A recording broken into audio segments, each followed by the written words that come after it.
Have you ever watched someone walk up to a pile of wet wood in near dark with nothing in their hands and have a fire going in under 10 minutes while you have been crouched over a lighter and a crumpled newspaper for 20?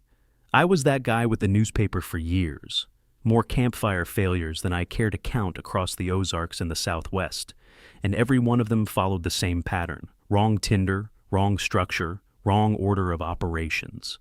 The fix I finally landed on came from watching a 79-year-old man named Herbert at a campsite in the Ouachita National Forest in Arkansas. He set up a fire that did not go out, required almost no maintenance, and produced cooking coals so good I timed my water boil on them out of spite. Total cost of his method, roughly $1 per trip.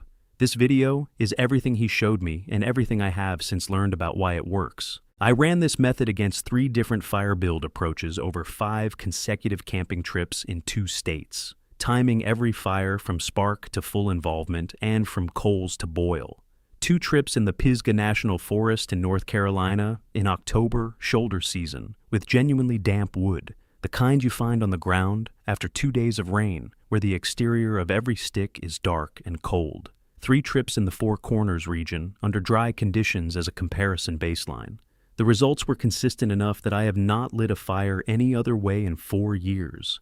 Before I get into what Herbert showed me, I want to say directly that I am not a professional fire starter, a survival instructor, or any kind of credentialed outdoorsman. I am a car camper who was bad at fires for a long time and finally figured out why. That framing matters because everything in this video comes from field testing in conditions that most car campers actually encounter, not from a controlled setting or a YouTube challenge.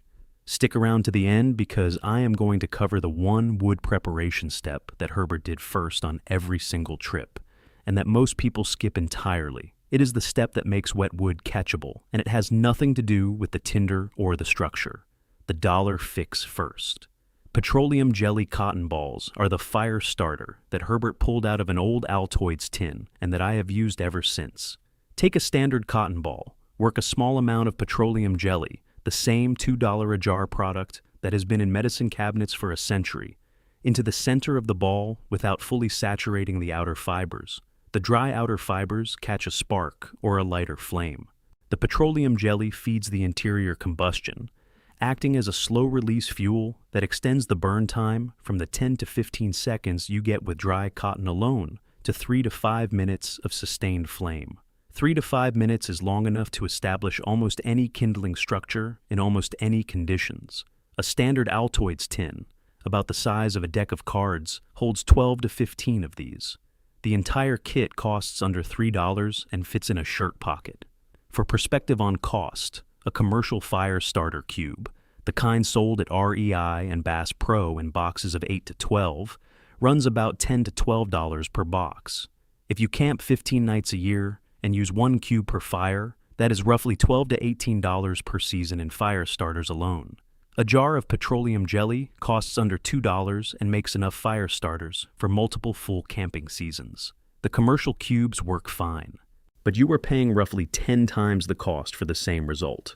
And the petroleum jelly cotton ball system is more compact, more reliable in wind, and easier to store without crushing.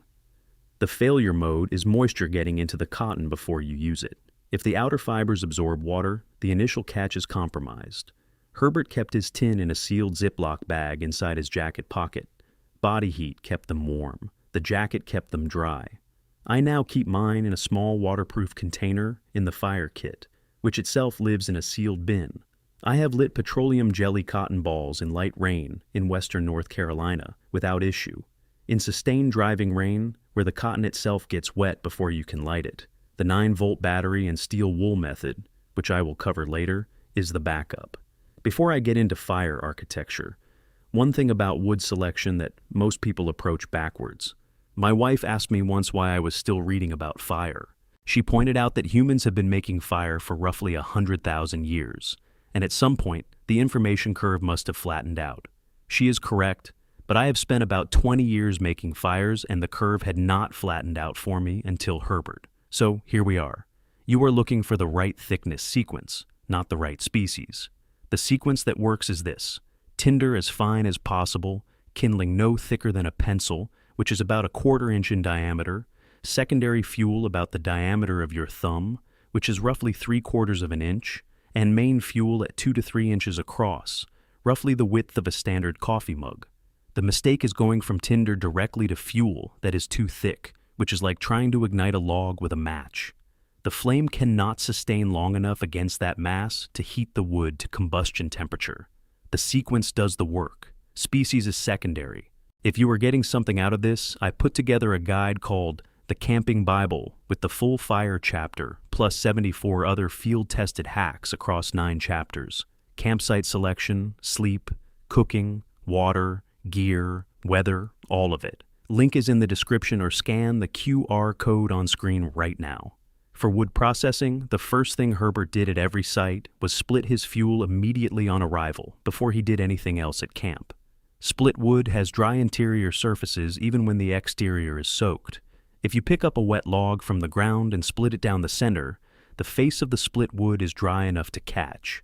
The exterior bark is wet. The interior heartwood is not. This is why splitting is not an optional step in wet conditions. It is the only step that gives you dry fuel when everything on the ground is saturated. Split your main fuel pieces down to thumb width before you try to light anything, and use the thinnest curls you can shave from the interior face of a split piece as your primary kindling, not the exterior bark. Herbert showed me this with his folding knife at the Wachita site, shaving thin ribbons from a split log that looked bone dry on the split face while the bark was dark with rain. Those curls caught immediately when they hit the petroleum jelly flame. The structure you build matters as much as the tinder and wood. Herbert used 3 different fire builds depending on what he needed from the fire. And after 4 years of running them myself, I can tell you he was right about when to use each one. The teepee fire is the one most people default to, and it is the right call for a social fire where you want fast heat and high flames. Balance sticks up against one another in the classic cone shape with your tinder bundle in the center at ground level. The spacing between the leaning sticks matters more than most people realize.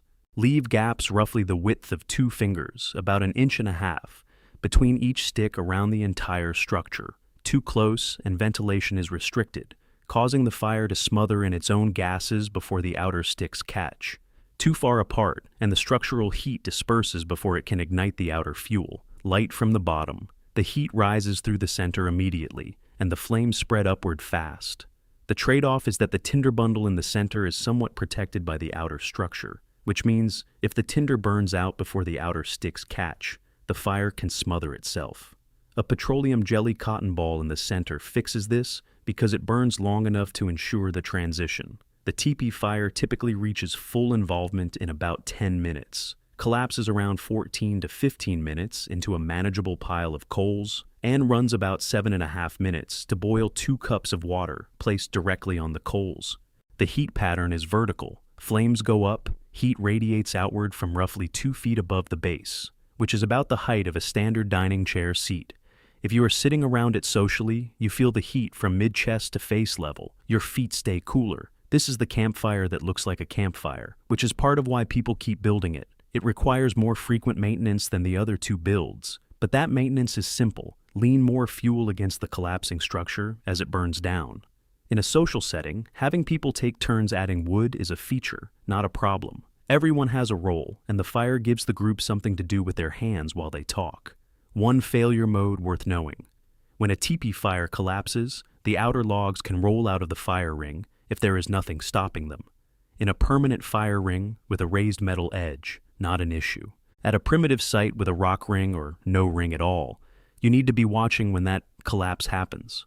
Herbert always placed a low perimeter of medium rocks, roughly the size of a softball, around the outside base of his teepee before he lit it. Takes 2 minutes and catches any rolling logs. He set those rocks up before lighting, not after. The after version is usually too late. That covers the 3 core builds. The teepee for social fires and fast heat. The log cabin for steady, reliable burning with minimal maintenance. The upside-down fire for solo cooking situations where you need the best coals and cannot babysit the fire for half an hour. Know all 3, and you know which one fits the situation before you start stacking wood. That decision takes about 10 seconds once you have built each one a few times. You look at the fire ring, you think about what you need from the evening, and you build accordingly. That is what Herbert did every single time, without discussion or deliberation. If you are getting something useful out of this, hit subscribe. More of these coming. The log cabin fire is what Herbert called the reliable one. Build it by placing 4 fuel logs as a base in a square pattern, roughly 14 inches on a side, which is about the width of an open laptop, stacking additional layers alternating 90 degrees, each layer progressively smaller and closer to the center, like a miniature log cabin, and put your tinder bundle and kindling in the center of the base. Light from the bottom, because the log cabin structure has a large base and mass at the top. As the fire burns, embers, coals, and small fuel pieces constantly fall down from above into the center, keeping the fire fed without you adding anything. My first maintenance on a log cabin fire typically does not happen until around 17 minutes in, compared to 7 minutes on a teepee. And when it does need attention, it is usually just consolidating embers into the center rather than adding new wood. The log cabin fire distributes heat more evenly and at a lower level than the teepee. The horizontal layers keep the burning mass closer to the ground, which means ground level heat is more consistent and the fire is better for drying wet gear placed near the base. Wet socks draped on a stick close to a log cabin fire dry noticeably faster than near a teepee at the same fuel load. I tested this back-to-back at the same site in the Pisgah, and the difference was visible within 15 minutes. One trip, one pair of wet socks, not a controlled study. But it lines up with the physics of where heat concentrates in each structure. Water boil time was about 7.5 minutes for 2 cups, essentially the same as the teepee. If you are camping in a permanent fire ring or a fireplace structure, the log cabin is the better choice because the teepee occasionally collapses and rolls a burning log outward. The log cabin collapses slowly and stays within its own base. Every car camper should know how to build this one. The upside-down fire, which Herbert called the working fire, is the one that requires the most setup and the most patience and produces the best result by a significant margin. Most people have never heard of this build. The ones who have heard of it have often tried it once, watched it take 8 minutes to show any visible progress, and concluded it does not work. It works. You just have to commit to the architecture and trust the physics while it takes its time getting started. The structure is the reverse of every other fire layout you know. Largest fuel logs go on the bottom in a row, next layer perpendicular and slightly smaller, each subsequent layer perpendicular to the one below, getting smaller as you go up. Tinder and kindling at the very top. You light it from the top. The physics of why this works are worth understanding. Embers form at the top and drop downward through the fuel layers below. Each layer has been filled with tinder and kindling during construction. So as the embers fall, they encounter combustible material all the way through the stack. The entire structure ignites progressively from top to bottom and then all at once, which maximizes heat concentration. The ground level heat in an upside-down fire is significantly higher than in the teepee or log cabin because all the combustion energy is being concentrated downward and retained at the base rather than dispersed upward. The trade-offs are real. The upside-down fire takes about 8 minutes to show visible progress from the top, compared to 2 to 3 minutes for a teepee. In those first 8 minutes, it looks like it is not working. This is where most people give up on it. Do not. At around 12 minutes, it is fully involved.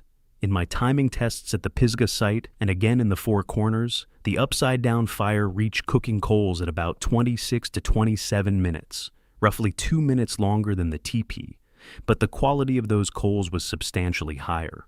Water boil time on the upside-down coals was 5 minutes, compared to 7.5 on the teepee and log cabin, and the fire required 0 maintenance from initial light to cooking coals. None. Herbert walked away from his upside-down fire for 25 minutes to set up his cook kit and return to a fire that had burned exactly as intended, without anyone tending it. For solo camping where you cannot watch a fire and do something else simultaneously, this is the only build that gives you that freedom. The limitation of the upside-down fire is that it requires more precision in the build than either the teepee or the log cabin. The spacing between fuel logs has to allow airflow without so much gap that the structure lacks thermal mass. Each layer needs tinder and kindling worked into the gaps as you stack. If you build it too loose, the top ignition cools before it can heat the layers below. If you build it too tight, airflow is insufficient and the fire smothers before it gets going, Getting this calibrated takes a few attempts to feel right. My first upside-down fire on a solo trip in the Ocala National Forest in Florida took 25 minutes to reach the same stage that Herbert reached in 12. The principle was right. My execution was wrong. I had the layers too tight on the lower half, which restricted the airflow the embers needed to cascade down through the structure effectively. I also underloaded the tinder between the layers, so there was not enough combustible material in the path for the falling embers to ignite the next layer down.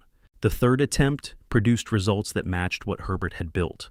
I have not built a teepee for a solo cooking fire since. The key indicators that you have built the upside-down fire correctly are these. When you look at the structure from the side, you should see defined gaps between every layer, not a solid stack. And the tinder and kindling you have packed in should be visible from the exterior in those gaps. If it looks like a solid block of wood from any angle, add more spacing, and then give it the time it needs. 8 minutes of looking like nothing is happening, and then a fire that burns without your involvement for the next 20+ minutes is a very good trade. The 9-volt battery and steel wool method is worth covering as a backup ignition system because it works in conditions where a lighter and a match both fail. Touch both terminals of a 9-volt battery, the rectangular one about the size of a large pencil eraser standing upright, to a pad of fine-grade steel wool, roughly the size of your palm when spread flat. The electrical resistance in the fine metal fibers converts current to heat faster than the steel can dissipate it. The result is ignition within 2 to 3 seconds, even in damp conditions, because the ignition is electrical rather than friction-based. A BIC lighter is useless in driving rain if the flint wheel gets wet. A ferro rod requires a dry, striking surface. The battery and steel wool ignition bypasses both of those failure modes because electricity does not care about moisture the same way mechanical ignition does. Store the battery and steel wool in separate sealed bags in the fire kit, in 2 different compartments or pockets. If they contact each other in a gear bin or a jacket pocket, they ignite. That is a fire inside your truck or on your body. The separate storage rule is not optional. A thread on Expedition Portal in the camping gear section specifically addressed this after a member reported a gear bag fire from an unseparated battery and steel wool. The responses from that thread were unanimous. Separate bags, never together, no exceptions. That thread is findable if you search the forum for battery steel wool fire kit. Total cost for the backup kit is under $3, and the battery maintains its charge for years in storage if you keep the terminals covered.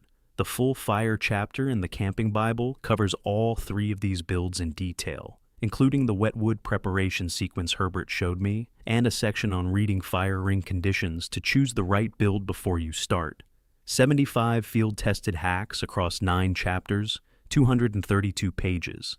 Link is in the description or scan the QR on screen. Here is the wood preparation step I mentioned at the beginning, the one Herbert did first at every site, and that most people skip. It is the one that changes wetwood camping from a frustration into a non-issue, and it requires nothing except arriving at the site with enough time to do it before you need the fire. Before anything else, before tent setup, before the cooler comes out, he would identify and process his full supply of firewood for the entire evening. Not just the first fire's worth, the whole evening. He split everything down to fuel size, set aside a pile of thumb-diameter kindling from the interior faces of split logs, and stored all of it off the ground, propped against a tree, or on the truck bumper, where airflow could begin drying any surface moisture. By the time he was ready to light the fire, 2 to 3 hours later, in a typical evening setup scenario, even the wet exterior surfaces on his split fuel had dried significantly from the air movement and any residual ambient heat. The surfaces did not dry completely, especially the bark, but the split interior faces dried enough to catch reliably. He never scrambled for wood after dark. He never had wet kindling at the moment he needed it. He had never made a fire decision under time pressure in my experience of camping with him because all the fire decisions had already been made in daylight with no urgency. That separation between preparation and execution is the real lesson. The wood was ready before the need arrived. That single habit, processing and storing wood on arrival rather than when you are ready to build the fire, changes the entire fire experience because you stop making fire-starting decisions under time pressure and hunger and fading light. The decisions are already made. The wood is ready. Light the cotton ball. Build the structure you need. Walk away or sit back. The fire does what it is supposed to do. At the end of a campfire evening, you either had a fire that worked or you have a story about the fire that did not. The campers who consistently have the first kind are not luckier, do not have better wood sources, and are not carrying exotic fire-starting gear. They have a tinder kit prepared before they leave home. They process wood on arrival before they need it. They choose the structure that matches what they need from the fire, and they trust the architecture enough to step back once it is lit. Herbert's full system costs about $1 per trip. It has not failed me in 4 camping seasons across 24 sites in 6 states. Run it on your next trip and pay attention to how different the first 10 minutes feel when you have done the prep right. The fire starts not because you got lucky, but because you set up conditions where it had no choice. That is the whole difference between a fire that works and one that does not. And it was never about the lighter.